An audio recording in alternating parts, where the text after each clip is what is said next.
Bonjour, bonsoir, minha querida Grace. Pode deixar que eu tomo conta do nosso Starcast aqui. E hoje temos convidados para lá de especiais. E claro, quero introduzir hoje minha parceira de bancada, Vanessinha Araújo, nossa correspondente, gente. E a Vanessa vai falar quem é o nosso convidado para lá de especial.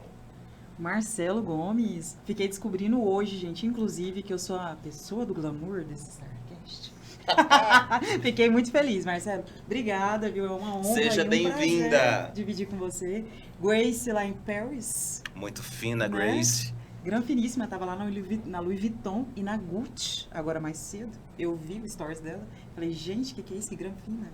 Mas não é sobre a Grace que a gente veio falar, a gente veio falar com um cantor, compositor, Santiago, mais conhecido como o meu empresário. Ele é pai, ele é marido, ele é um cara que é um amigo excepcional, ele é irmão, ele é filho, e é aquelas pessoas que é companheiro acima de tudo. Santiago, ele tem uma história e uma trajetória linda, veio de Minas para Goiás, tentou construir carreira em Caldas, veio lutando e cada dia mais subindo um degrau de cada vez para poder atingir o sucesso, como tantos cantores sertanejos que vêm de outros estados para poder construir carreira em Goiás. Mas para além disso, Santiago ele vem buscando a ousadia de fazer o diferente também na música sertaneja, que é trazendo também um pouco do MPB, inclusive no seu último álbum ele traz isso. Sem mais delongas, Santiago, muito bem-vindo ao Starcast. Que isso, hein? Que honra pra mim. Bem mais perto do microfone. Obrigado pelo carinho, tá bom? Pela atenção. Marcelo, Starcast, rapaz, muito obrigado pelo convite. Vanessa, estamos aqui, né, para contar um pouquinho da minha história. Estou muito feliz pelo convite. Opa, tá certo? Tá legal? Tá ótimo. Pelo convite, né?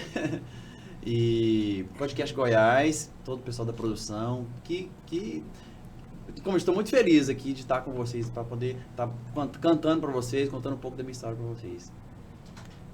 Santiago, eu queria muito assim que você pudesse trazer à luz, inclusive, Marcelo, a gente sabe que esse mês de setembro é o mês de setembro, que é o Setembro Amarelo. E é onde a gente trata muito dessa questão da depressão. E trata muito dessa questão de doenças voltada ao psicológico. A gente sabe que hoje, no mundo da música, inclusive a gente está enfrentando com o próprio Zé Neto, problemas referente à depressão, justamente, e problemas psicológicos voltados por tanta coisa que traz esse universo. Conta para nós um pouco da sua experiência em relação a isso.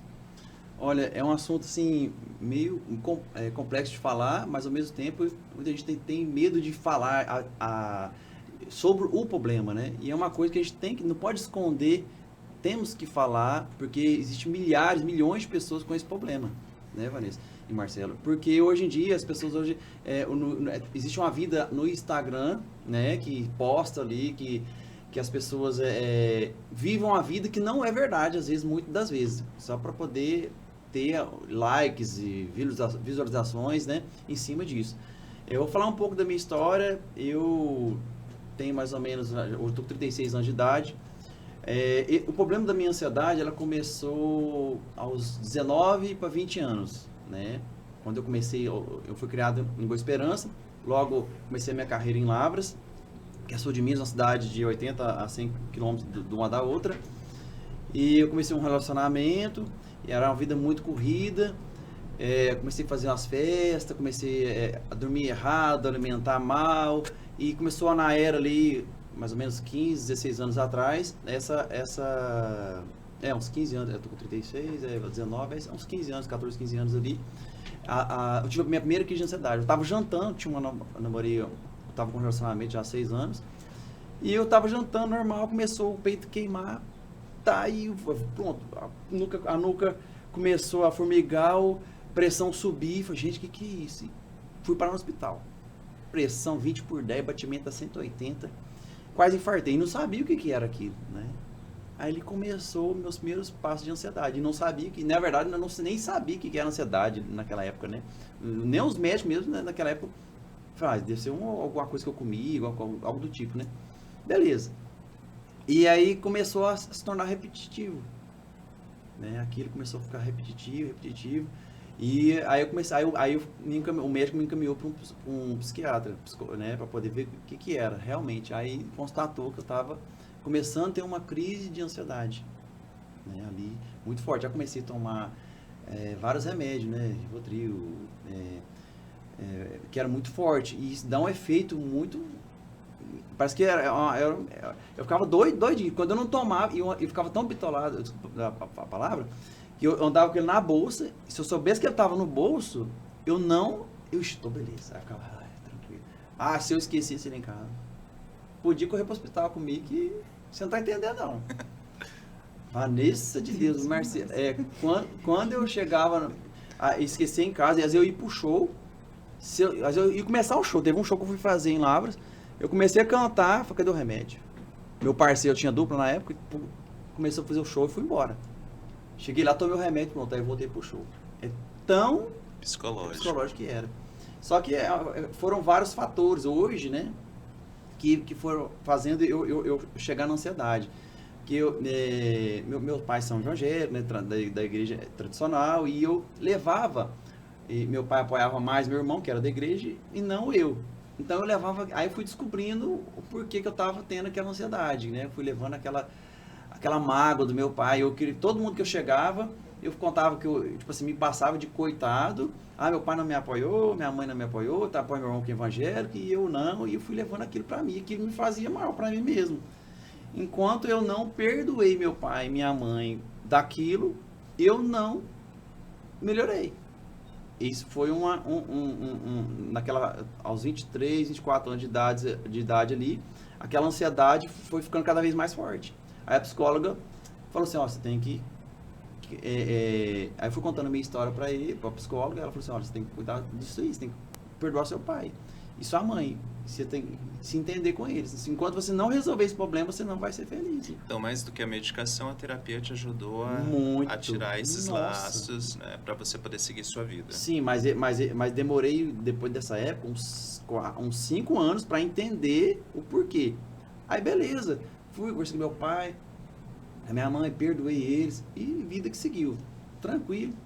Só que aí passou-se o tempo, aí eu vim para o Goiás, vim para Caldas Novas, morei em Caldas Novas 1 ano, né? Comecei a tocar nos clubes da cidade, aí eu vim para Goiânia. Aí o dinheiro que eu ganhava nos clubes lá, para manter o aluguel aqui, né? Porque não era fácil, né? Aí logo, quando eu mudei para Goiânia, começou a época do Uber. Aí veio o Uber aqui em Goiânia, quando começou, as coisas estavam bem difíceis para mim aqui financeiramente. Como diz, eu vi que a cara é coragem. A mala era a sacola, o cadeado era um nó. E foi bem assim, rapaz. Aí quando eu comecei a rodar de Uber, eu fiz mais de 15 mil viagens de Uber. Eu rodava das 6 da noite às 6 da manhã. Nossa. Das 6 da noite às 6 da manhã. Muitas histórias aconteciam. Conta uma aí, cabeludo. Tanto que eu ganhei. Fiquei sabendo que ele é amigo de um cantor famoso hoje por causa do Uber. Olha. Inclusive o Kevin Johnny, né? O Thierry, né? Tem vários amigos na música. Uma das músicas do Felipe Araújo, Atrasadinha, né? E você chegou atrasadinha, mas estava linda, minha boca calou. Não foi eu que fiz, mas os meninos, o Diego Barão, a Winnie Nogueira e o Léo Brandão fez essa música lá em casa, do Felipe Araújo. Então, assim, mas começou uma história, vou contar uma história da composição. Foi assim, era 4 horas da manhã, eu peguei 3 caras. Fui aqui em Setor Urbano, perto do Goiânia Shopping, na casa. Aí viagem pra Bela Vista, na roça. Falei, meu Deus do céu. E tava Que loucura. Eu não pegava, não, eu cancelava. 4 horas da manhã. Mas, não, vai escutando. Aí quando eu vi esses caras, tudo grandão, não falava nada, sério comigo. E tava morrendo muito Uber naquela época, né? Tava toda semana. Hoje que eu embarco. Eu tava matando Uber toda hora, né? Naquela tava matando Uber toda semana. Eu falei, meu Deus do céu, e agora? E esses caras entrou à noite e tal. E eu peguei BR, Flamboyant e Bela Vista. Aí quando vi nas baixas, os caras não falavam nada. E eu, meu Deus, vou começar a contar minha história pra esse povo. Aí todo mundo que entrava no Uber falou, vim de mim, vim pra cantar, vim buscando meu sonho e tal. Era um disco, né? Todo mundo que entrava eu falava. Tanto que eu ganhei mais de 15 mil seguidores dentro do Uber, falando pra minha história pra todo mundo. Dentro do carro. Aí quando chegava, perto de Bela Vista, lá numa chácara, falei, entrou na estádio de terra. Falei, agora. Esses caras vão me matar agora. Aí tinha um condomínio. Nossa, eu vou empicar nesse condomínio aqui. E a internet minha na hora travou. Falei, vou empicar nessa entrada aqui agora. Falei, o segurança que vai me salvar, né? E os caras estavam entrando dentro desse condomínio. Falei, que benção. Aí, rapaz, aí eu respirei, mas falei, nossa. Aí os caras ficou quietinho, não falava nada. Aí eles ficou quietinho, falou, né, vou passar o medo desse Uber agora, né? Eles começaram a rir depois. Puxa, filho da mãe. Aí os caras entrou dentro do condomínio, né, começou a conversar. Não ia passar o medo você, porque nós vimos que você tava muito apreensivo. Aí, pô, vai matando o coração, rapaz. Aí começou a conversar. E esses caras eram compositor de... Isso tem quanto tempo? Tá uns 7 anos atrás isso. Esses caras são uns dos maiores compositores do Brasil. Tem música com Gustavo Lima, Léo Santana, Luan Santana. Todos os artistas do Brasil esses caras têm. Que é o Diego Barão, é o Rodrigo Mel, compositor da música do Safadão, aquela da... a Dama e o Vagabundo do Safadão, aquela do Safadão. Vários novinhos do Léo Santana. Eu já tô vendo, vários novinhos descendo. Então os caras são compositores de sucesso do Brasil inteiro. Aí, como eu morava sozinho, eu morava aqui no Eldorado. Aí, morava no apartamento, aí eu... então a gente é vizinho, como era no Eldorado. Você mudou de lá? Não, aí eu mudei de lá e fui para outro lugar, mas inclusive voltei para lá de novo. Tô perto agora de novo. E os meninos, eu convidei eles para ficar lá em casa. Falei, não, vê se ficar nessa lonjura aqui, fica lá em casa, eu moro sozinho. E assim foi. Então, aí todos os compositores que vinham do Nordeste, do Brasil inteiro, em vez de ficar em hotel, eu ficava lá em casa. Aí, uma dessas viagens, o Kevin John também, que morou comigo 1 ano e meio, estava em transição de empresário, né? Que gravou um DVD agora em março aqui em Goiânia. Thierry também, que fiquei conhecendo ele na época. Então, e aí eu fiz uma amizade muito grande com os compositores e os artistas através de uma viagem do Uber, igual você, né, comentou. Mas me explica uma coisa. Você está me falando aí de algo que... as pessoas têm curiosidade, né? Eu pelo menos tenho curiosidade, porque ouve-se falar muito, né, da união do sertanejo, né, que todos se abraçam e etc. E eu me considero um operário da moda, porque tem os tubarões grandes lá em cima, né, e eu sou o peixinho aqui embaixo. Você se sente abraçado por essa onda sertaneja? Como é que é a relação de vocês que estão batalhando o espaço dentro da música? Olha, é bem interessante essa pergunta. Existe sim a famosa, aquela panelinha, né, no meio artístico, principalmente no meio artístico nosso. Mas quando você começa a construir uma amizade, um vínculo ali, através alguém te apresenta, sempre é o QI, né? Não tem jeito, né? É o QI, se você é apresentado por uma pessoa ali que já tem nome, para você entrar é muito difícil, mas quando você consegue entrar, e as pessoas vêem a sua história, porque o que acontece? Existe aquela famosa, a pessoa que quer se aproveitar.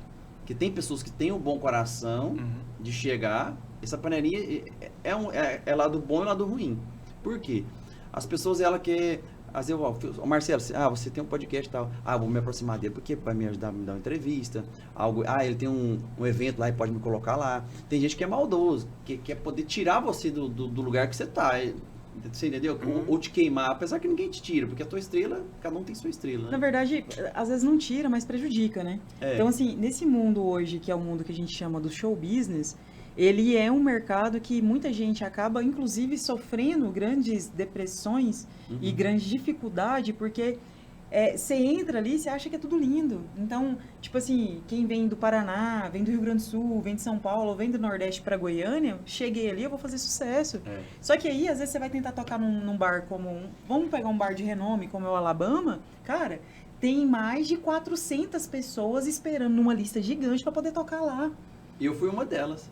Entende? Então, assim, e aí, tipo, a pessoa aproxima dessa forma aí que o Santiago falou mesmo, aí quando você acha que você vai entrar, o cara vai lá e pluft, te derruba para poder entrar. Então, as pessoas, elas não têm escrúpulos, eu acho que essa seria a palavra, né, Santiago, que a gente poderia usar. Não tem escrúpulos para te derrubar, para poder chegar onde elas querem chegar.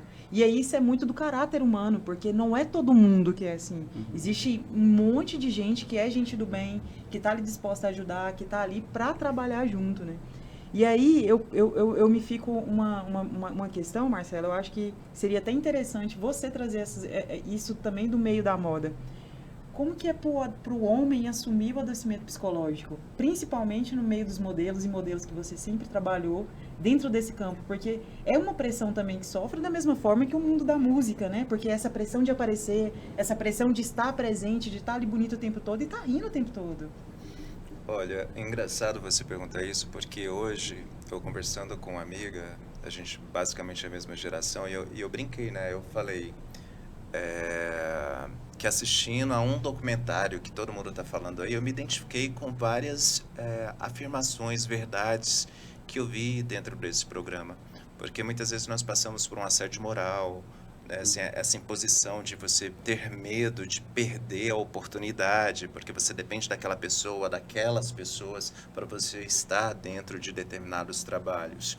Então eu acabei me anulando em relação a muitas situações.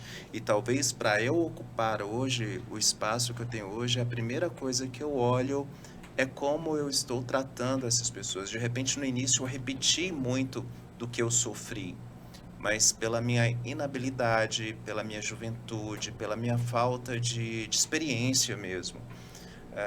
Mas tentando responder a sua pergunta, eu acho que a minha profissão me levou do jeito que tinha que ser, entendeu? Tudo que eu sofri lá no meu início, talvez hoje as pessoas que estão entrando nesse mercado não passariam por isso, pelo menos dentro da minha área. Não sei dizer, tipo, um ator, um músico, uma bailarina, enfim, a cadeia artística. Mas dentro da moda, eu penso que as pessoas tiveram que dar um passo atrás e entenderem que nós estamos falando de seres humanos, todo mundo tem sentimentos, e você pode falar as mesmas coisas, mas de formas diferentes. Eu acho isso, porque assim, às vezes a gente fica muito na cabeça que quem tem problema psicológico é mulher, porque a mulher tem coragem de ir lá e assumir, e a gente não sabe o grau de importância que tem um psicólogo, às vezes, na vida da pessoa. Santiago, eu queria tomar a liberdade para tocar num assunto, inclusive, que eu acredito que é fundamental para as pessoas entenderem, que é justamente, a gente é perceptível, que o Santiago fez um transplante capilar recente. Conta um pouco desse detalhe para nós.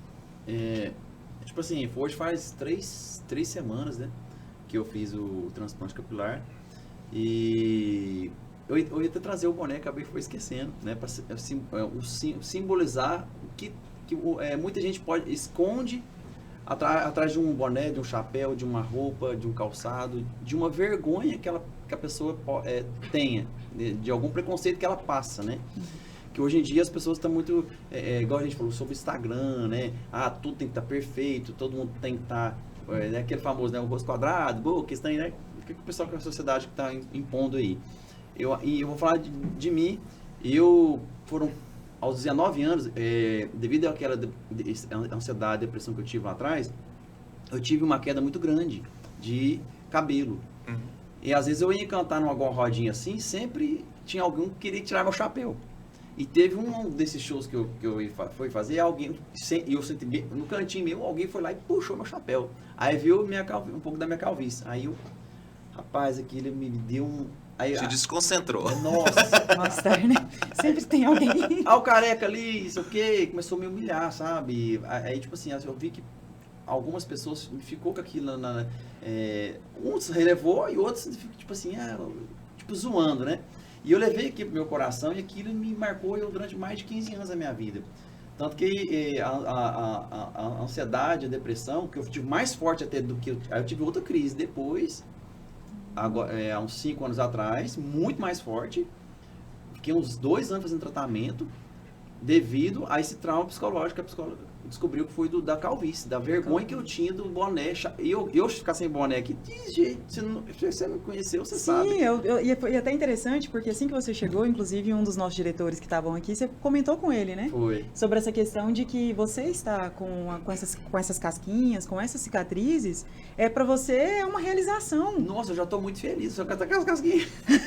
Você não tá entendendo, o dia que eu fiz, eu chorei na sala de cirurgia, os médicos lá, porque eles sabiam da minha história, o médico é amigo meu, ele sabia da minha história. Então, tipo assim, que hoje é uma questão financeira mesmo, que é uma coisa que não é tão barato. Então, assim, E é uma coisa que eu...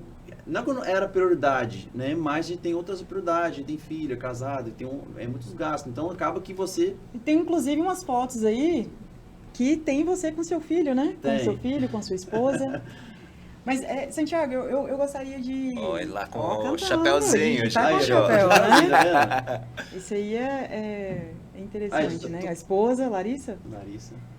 É isso aí. E sempre com chapéuzinho, né? Essa foi na Boné, sua chapéu. Foi na gravação do DVD, gravação do DVD eclético, que inclusive era desses que a gente falava. Só que antes de ir para isso, eu gostaria de trazer à luz uma questão que você tocou um pouco antes, e o Marcelo, inclusive, acabou discorrendo um pouco sobre esse assunto, que é sobre a questão do se aceitar. Essa questão de você se entender como ser humano e entender a sua importância. Hoje, a partir de um ponto que a gente vai assumindo uma certa maturidade, a gente entende o quanto que é importante você se colocar nos ambientes, nos espaços que te cabem. Então, assim, tem momentos que às vezes você é excluído de uma reunião, você é tirado de diversos espaços, e aí você começa a somatizar isso, tornando isso um problema psicológico. E isso acontece muito no nosso meio, infelizmente, que eu acho que é uma coisa que acaba sendo ridícula, né? Você ter que ir embora de espaços ou de ambientes para você não ter que participar de determinadas reuniões ou acesso. Só que isso acaba adoecendo muito o nosso público de músicos, né? Músicos sertanejos, músicos e modelos, a quantidade de modelos que às vezes por ter que sair daquele ambiente porque não foi escolhido.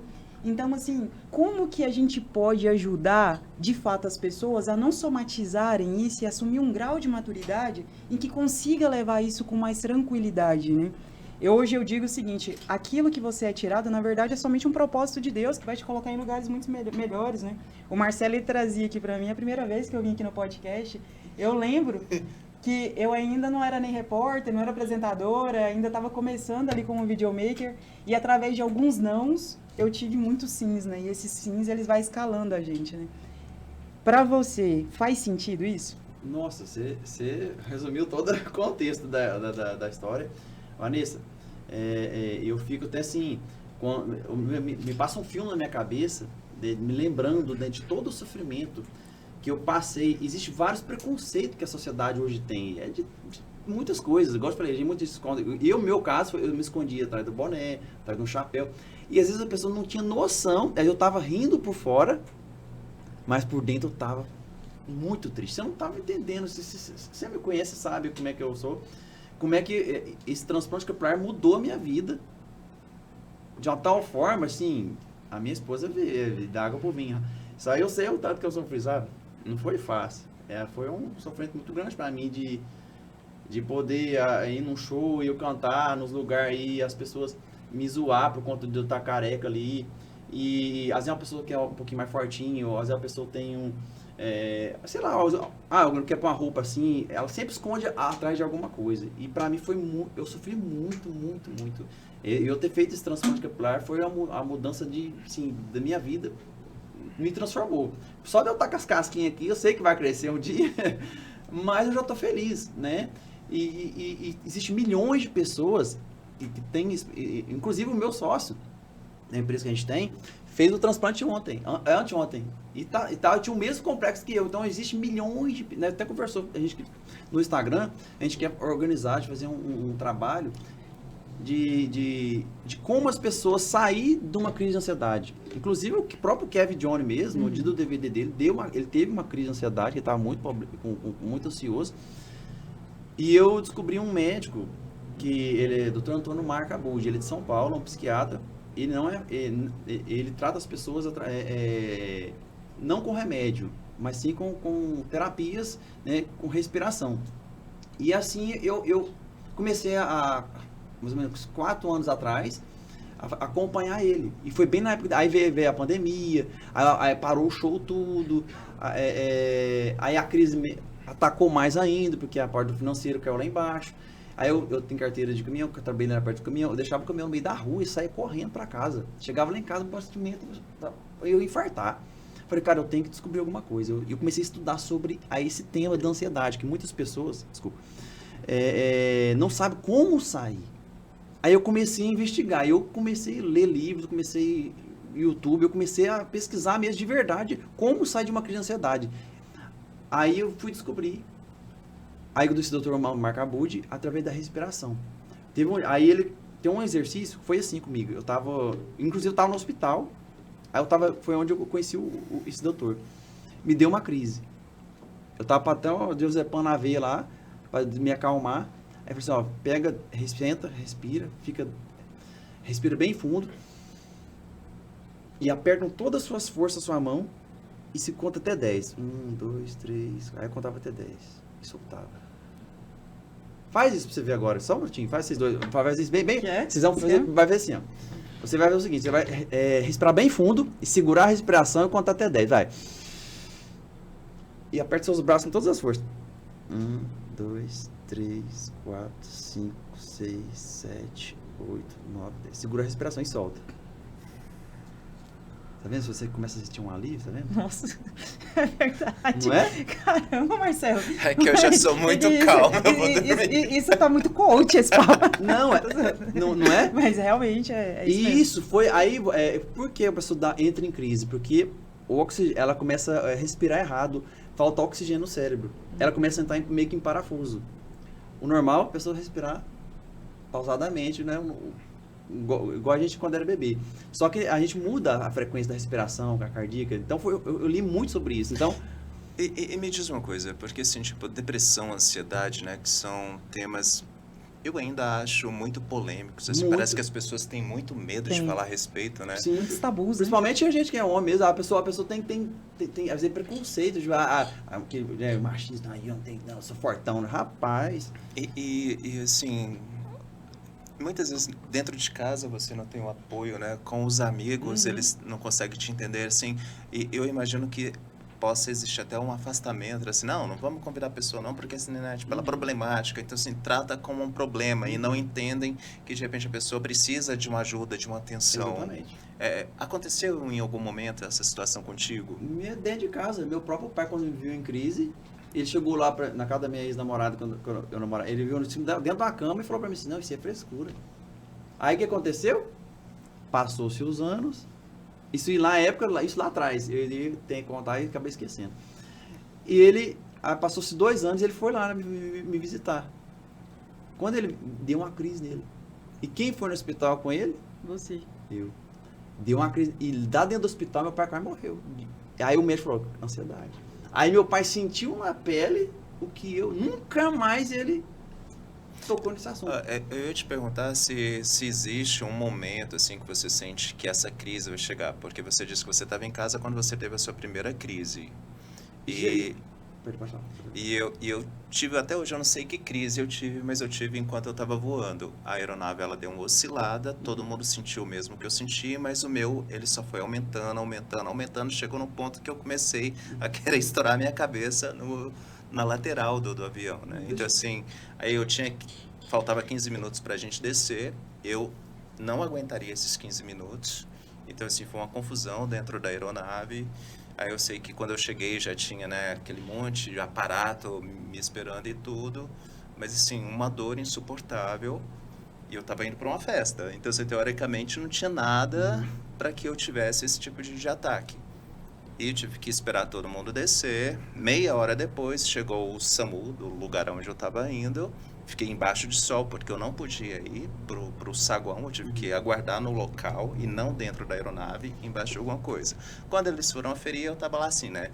20/17, sabe assim? Aí eles falavam, nossa, lá em cima devia estar realmente assim, você devia estar explodindo. Enfim, terminei de chegar onde eu ia. Quando eu voltei para Goiás, fui fazer os exames. Fiz todos os exames possíveis e um médico virou para mim, isso aqui é uma pessoa super saudável e essa aqui é uma pessoa muito doente. Qual que você quer ser? Eu falei, bom, eu quero ser o saudável. Ele pegou todos os meus exames e jogou no lixo. Até hoje eu não sei te dizer o que eu tive. A única coisa que ele falou, tira férias. Só que assim, o nosso estilo de vida não permite férias. Então assim, eu acho que quem trabalha com arte, seja ela qual for, vive num limite do estresse. Você acha que isso pode potencializar também essas suas ansiedades? Não como potencializa, como a alimentação também.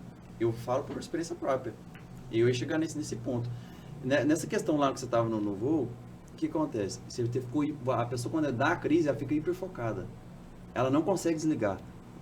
ela fica hiper focada naquele momento ali, eu vou morrer. Aí você pode 1 milhão de pessoas falando na sua cabeça. Aí o que acontece? É uma rádio, o Dr. Marco acabou de falar, que é tipo uma radiofrequência. Ela vai ficando mais forte. Quanto mais você pensa, mais forte fica. A minha cabeça parece que explodiu, amigo. Aí eu não consigo te explicar o que era. Eu falo porque eu falo que eu fui estudando cada detalhe. Quando você pega e faz essa técnica que eu ensinei para vocês aqui da respiração, corta. Aí o cérebro ele reseta. Faz um reset, ele vai voltando, você vai respirando, questão de igual o Kevin nesse dia que deu essa crise, questão de 10 minutos ele voltou e ficou de boa, pronto. Então, isso aí você vai aprendendo, não quer dizer que quem toma remédio vai parar. E tanto que eu demorei 1 ano, eu fui fazendo desmame. O que é o desmame? O meu demorou 1 ano para fazer o meu desmame, porque eu tomava um remédio para poder, o meu humor mudava. Por exemplo, eu estava conversando com você normal assim, do nada eu ficava nervoso, xingava a pessoa, do nada, por conta de tão estressado que eu estava, de nervoso que eu ficava. Alimentação, eu tomava, era café, refrigerante, era coisa gordurosa. Um exemplo, acabava meu show meia-noite. Aí o que eu ia fazer? Passava num pit dog, desse tamanho. Aí, em vez de o meu corpo descansar, não, eu estava trabalhando, acordava, eu dormia até 10 horas, meio-dia, eu dormi muito, beleza, mas meu corpo realmente estava trabalhando, porque eu estava um dia fazendo digestão. Aí eu fui procurar nutricionista, aí eu reeduquei minha alimentação, cortei o açúcar, tanto que eu emagreci eu estava com 80 quilos, estou com 62, 18 quilos, só, isso sem academia, hein? Só cortando açúcar. Eu zerei o açúcar. Não é fácil, tem que ter opinião. Sorvete, refri, café. Mas isso tudo através da nutricionista, né? Porque senão você tem que repor de alguma forma. Tá ouvindo, né, modelada? Aí, tanto que eu comecei a academia agora para poder ganhar massa agora, né? E eu achei, e só cortando o açúcar. Tem tanta coisa ruim. O açúcar te deixa mais ansioso. O café é gasolina para ansiedade. O café, quem soubesse, quem tem ansiedade, não toma café. É melhor que você estar injetando uma gasolina na veia. A gente sabe que esse assunto é um assunto que poderíamos discorrer aqui por horas, mas vamos encerrar com música, Marcelo?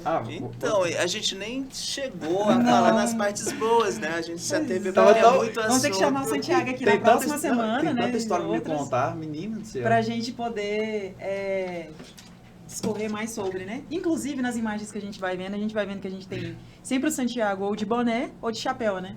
O que alimenta é exatamente aquilo que você tinha falado, né? Que você sempre estava com um ou com outro. Mas qual a moda, Marcelo? Pede uma moda aí para o nosso querido convidado. Gente, eu confesso que eu sou muito ruim de sertanejo, então eu vou deixar NPB, você. É o nome eclético. DVD dele. Lulu Santos, você gosta? Amo Lulu Santos, pode ser Lulu. Vamos mandar o Lulu Santos tentar. Essa que eu gravei no meu DVD recentemente também. Eu gosto tanto de você que até prefiro me esconder. Deixa assim ficar subentendido. Uma ideia que existe na cabeça e não tem a melhor pretensão de acontecer. Eu acho tão bonito isso de ser abstrato, baby. A beleza é mesmo tão fugaz. Uma ideia que existe na cabeça e não tem a melhor pretensão de acontecer. Canta comigo, vai. Pode até, vai. Pode até parecer fraqueza, mas que seja fraqueza então. A alegria que me dá, isso vai sem eu dizer. E se amanhã não for nada disso, caberá só a mim esquecer. Eu vou sobreviver. E o que eu ganho, e o que eu perco, ninguém precisa saber. Santiago, e para finalizar esse bloco, deixa um recadinho aí para quem te segue, deixa seu Instagram e para quem sonha com essa carreira tão bonita de músico. Vale a pena insistir, persistir, porque existe um Deus que está olhando pela gente, né? Então, independente, uma coisa que eu achei legal, você até comentou antes que você estava gravando, sobre não desistir, né? Achei muito legal a sua fala, que usa suas palavras. Até gostaria que você falasse, né? O que você falou aquela hora. Eu não sei exatamente o que eu disse. Foi na hora que a gente estava fazendo o bloco da amarela e... Sim, mas é porque eu ouvi muito não na minha vida. Você não pode, você não isso, você não aquilo, não, não, não, não. E modelo cresce, gente, ouvindo não. Mas o mais importante foi eu não voltar para casa e deixar que aquele não me trouxesse realidades ruins. Eu fui sempre em busca do que eu poderia melhorar, de como eu poderia me profissionalizar em relação àquilo que eu sonhava. Que é a história de todo mundo, né? Eu sonho. Gente, sonhar é muito bom, mas tornar em realidade é muito melhor. Ah, Que isso, tá filósofo demais esse meu fiquei parceiro. muito feliz com a sua fala. Eu vou levar para mim essa fala aí. E é isso aí, eu desejo, né, que as pessoas elas não desistam, né, dos seus sonhos, né? Eu sou prova viva disso. Deus transformou minha vida e tem transformado cada dia mais. E que eu puder fazer para ajudar as pessoas que estão à minha volta, eu vou deixar meu Instagram. Meu Instagram é Santiago, meu empresário. As dicas sobre ansiedade, sobre depressão, pode me chamar lá, perguntas que eu puder fazer. Pode contar comigo, a Vanessa é uma grande parceira minha, a gente está com alguns projetos aí, a gente vai botar para frente isso daí.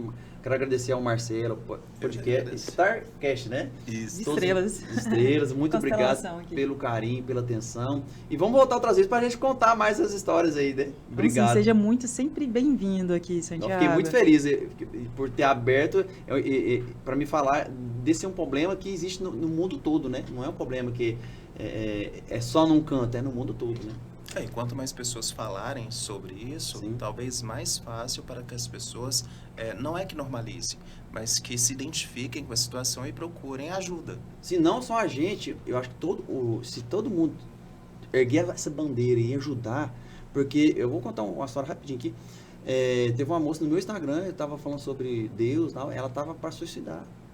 Ela foi, eu comecei a falar com ela, falou, você salvou minha vida. Eu falei, não foi Deus que usou. E ela foi explicando, e eu ensinei essa técnica, e ela fez, e tá super bem, sabe? Eu fiquei, a gente não quer, Deus está usando, eu sinto que Deus quer usar a gente, não só eu, mas milhares de pessoas. Então, quem tá, vamos erguer essa bandeira para a gente poder ajudar milhões de pessoas que precisam de Então, o Starcast aí abre as portas aí para ajudar as pessoas também. E se precisarem de alguma ajuda, precisarem de algum apoio, manda sua mensagem, manda seu recado lá. Marcelo Gomes, Santiago, meu empresário, eu, Vanessa Araújo, e Grace Kelly, né? Nossa Grace Graça Pires, que está lá em Paris, mas também que estará respondendo. Até o próximo episódio. E é isso aí. Acho que eu falei muito.